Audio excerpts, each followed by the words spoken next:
प्यारे बच्चों नमस्कार। मैं हूं डॉक्टर नूतन प्रकाश विश्वकर्मा। और बच्चों आज हम इस अपने लेक्चर में बात करेंगे फाइलम हेमिकार्डेटा के बारे में। फाइलम हेमिकार्डेटा की अगर हम बात करें तो सब पहले इसको जो कार्डेटा है उसी का एक सब फाइलम माना जाता था कि भाई ये भी कार्डेटा का एक सब फाइलम है, लेकिन बाद में अभी इसको हमने एक सेपरेट फाइलम में रख दिया है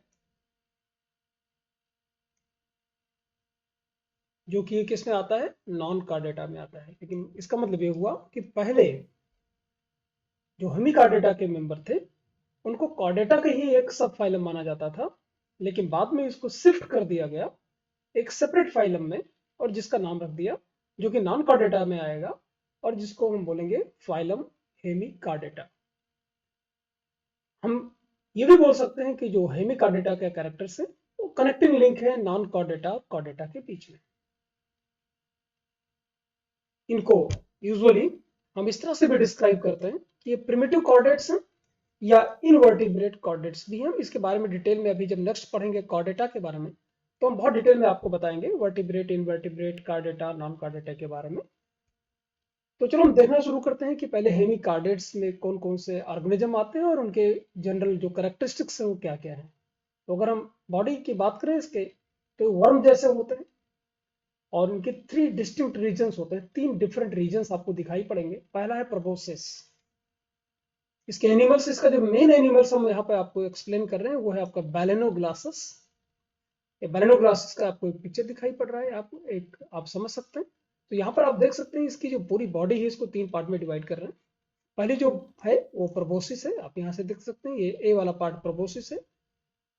यहाँ से लेकर यहाँ तक ये कॉलर है और ये लास्ट में ये यहाँ से लेकर यहाँ तक ये ट्रंक है। तो बेसिकली 3 रीजन्स पे आपको क्लियरली डिफाइंड पड़ रहा है आपको, प्रोबोसिस, कॉलर और ट्रंक।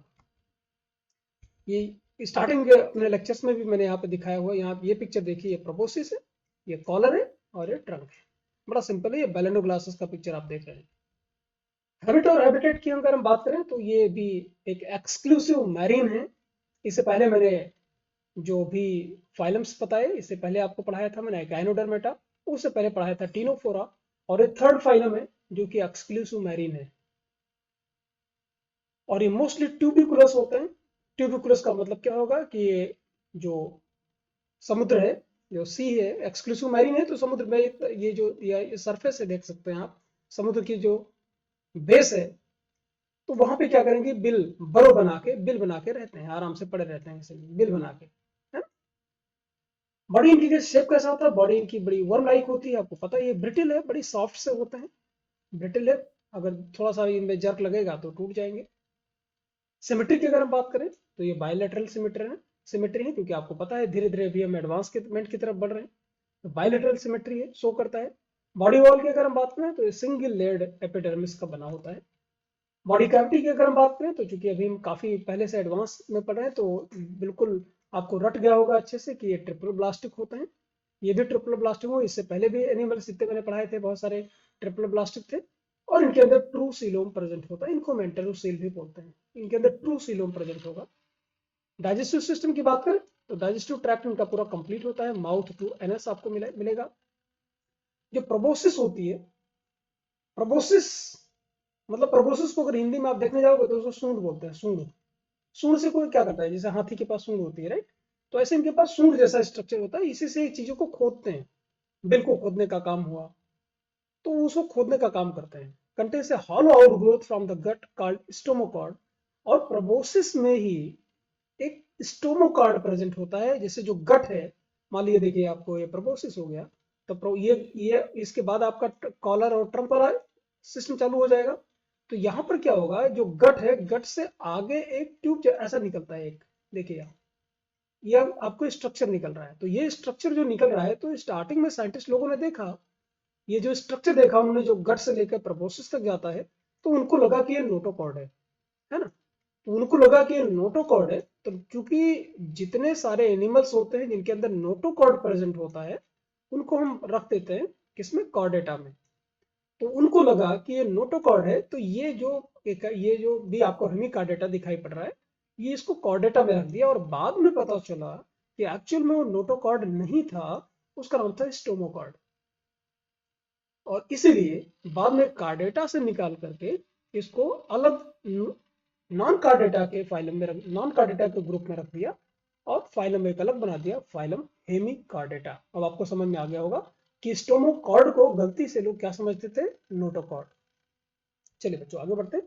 गैस अगर एक्सचेंज की हम बात करें तो रेस्पिरेशन जो उनके पास होता है, जो गैस का एक्सचेंज होगा, ये गिल स्लिट्स से होगा। ये गिल स्लिट्स या बॉडी सरफेस के थ्रू भी होगा।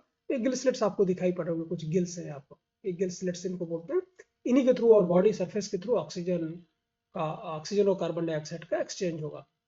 और इनके अंदर रेस्पिरेटरी पिगमेंट होते हैं स्पेशल टाइप के, उनको बोलते हैं वैनेडियम। बहुत इंपॉर्टेंट नहीं है, लेकिन आप चाहे तो याद कर सकते हैं नीट के लिए।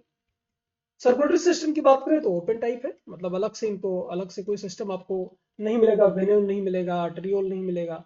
तो बहुत कॉम्प्लेक्स सिस्टम नहीं होता है, बड़ा सिंपल है। जो ब्लड है वो एकदम ओपन में ही फ्लो होता है, और ब्लड इनका कलरलेस होता है, और इनका जो हार्ट होता है वो डॉर्सली क्या होता है, सिचुएटेड होता है। स्केलेटल सिस्टम की अगर हम बात करें तो स्केलेटल सिस्टम इसके अंदर बिल्कुल एब्सेंट है, क्योंकि ग्रोथ ये एक जगह बिल में बैठा रहता है, कहीं दूर जाने की जरूरत ही नहीं है इसको। तो इसके पास कोई स्केलेटन सिस्टम प्रेजेंट नहीं है, और ऑब्वियस है बोन्स भी इनके पास एब्सेंट होती हैं। ठीक है। एक्सक्रीटरी सिस्टम की अगर हम बात करें तो एक्सक्रीटरी सिस्टम के लिए इसके पास कुछ ऑर्गन्स पाए जाते हैं, जैसे मैंने आपको बताया कि जो प्रोबोसिस वाला एरिया था उसमें प्रोबोसिस ग्लैंड भी होता है, उसमें एक ग्लैंड होती है जिसको हम प्रोबोसिस ग्लैंड बोलते हैं। तो नाम से क्लियर है, प्रोबोसिस में ग्लैंड प्रेजेंट होगी, उसी को प्रोबोसिस ग्लैंड भी बोलेंगे, या इसका नाम ग्लोमेरुलस भी है। और ये जो ग्लैंड है ये ब्लड वेसल से कनेक्टेड होगी, और इसी से क्या होगा, जो एक्सक्रीटरी सिस्टम ये इसी से एक्सक्रीशन भी कर लेगा। जैसे मैंने आपको बताया था कि प्रोबोसिस का सूंड जैसा होता है, उसमें बिल को खोदने का काम करेगा, अपने लिए जगह बनाने का काम करेगा।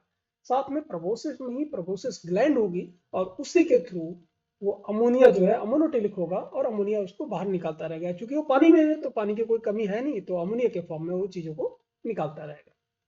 तो ये भी इंपॉर्टेंट है कि इसके पास एक्सक्रीटरी ऑर्गन क्या होता है, तो वो हो गया आपका प्रोबोसिस ग्लैंड या ग्लोमेरुलस। यहाँ से भी क्वेश्चन आ सकते हैं। नर्वस सिस्टम की बात करें तो बहुत ही सिंपल टाइप का होता है, कुछ अलग से आपको ब्रेन वगैरह नहीं मिलेगा। कुछ नर्व सेल्स होते हैं और कुछ नर्व फाइबर्स होते हैं, आपस में फ्यूज, तो इसीलिए मिक्स होते हैं, इसीलिए इनको diffuse type of nervous system बोलते हैं। तो नर्वस सिस्टम बिल्कुल डेवलप नहीं होता है। सक्सेस की अगर हम बात करें तो यूनिसेक्सुअल होता है ना? मेल अलग होगा, फीमेल अलग होगा। रिप्रोडक्शन इनके अंदर सेक्सुअल होगा, है ना। फर्टिलाइजेशन की अगर हम बात करें तो इनके अंदर भी फर्टिलाइजेशन एक्सटर्नल होगा। तो मेल का जो गोनेड है और फीमेल का जो है वो वाटर में एक दूसरे के साथ मिक्स हो जाएंगे। डेवलपमेंट डायरेक्ट भी हो सकता है, कुछ कुछ मेंबर्स में इनडायरेक्ट भी हो सकता है। और जिनके अंदर इनडायरेक्ट होता है तो उनके अंदर एक लार्वा पाया जाता है, उसको बोलते हैं टोर्नारिया लार्वा। बड़ा इंपॉर्टेंट है बच्चों, ये फ्री स्विमिंग होता है, मतलब ये स्विम कर सकता है। तो टोर्नारिया लार्वा फ्री स्विमिंग है, टोर्नारिया लार्वा ये आप याद रख सकते हैं। एग्जाम्पल्स अगर हम बात करें हेमिकार्डेट्स की तो आप दो तीन एग्जाम्पल्स में, पहले आपको बताया अभी तक जो भी चीजें मैंने आपको समझाई वो बैलेनोग्लासेस की थी, आप देख सकते हैं बैलेनोग्लासेस है आपका। इसको एक और नाम से बोलते हैं, इसको टंग वर्म के नाम से भी जानते हैं, टंग, या इसको एकॉर्न वर्म के नाम से भी जानते हैं, या इसको ऑक्स टंग के भी नाम से जानते हैं। मतलब जीभ से रिलेटेड ही इसका सब बहुत सारा नाम है, आप देख सकते हो टंग जैसा दिखाई पड़ रहा है आपको। तो टंग वर्म, या आपको नाम याद रखना चाहिए, टंग वर्म या एकॉर्न वर्म या ऑक्स टंग, है ना। दूसरा है सैकोग्लॉसस, ये है सैकोग्लॉसस, उसके जैसा ही दिखाई पड़ता है, थोड़ा बहुत डिफरेंस है। तीसरा देखिए सिफेलोडिस्कस, ये तीसरा एग्जाम्पल है। और इससे ज्यादा एग्जाम्पल आपको नीट के लिए पढ़ना नहीं है, बहुत ही छोटा सा फाइलम था जो मैंने बहुत ही क्विकली आपके साथ कवर किया। और इस पे बहुत ज्यादा क्वेश्चंस नहीं बनते हैं, एक्सेप्ट इसके लार्वा के बारे में एक दो तीन चीजें पढ़ लीजिए आप, और भी जो चीजें पढ़ाई हो पढ़ लीजिएगा। तो एक बहुत ही छोटा सा एक फाइलम था। मिलते हैं जल्दी हम एक नए फाइलम के साथ, जो हम कार्ड डेटा शुरुआत करेंगे। उम्मीद करता हूँ कि लेक्चर्स आपको पसंद आ रहे होंगे। आपको नोट्स भी चाहिए, आपको टेस्ट सीरीज भी ज्वाइन करना है रेगुलर प्रैक्टिस के लिए, तो आप हमें दिए हुए लिंक्स पे कांटेक्ट कर सकते हैं। मिलते हैं जल्दी लेक्चर, नए लेक्चर में। टिल देन थैंक यू, नमस्कार, जय हिंद।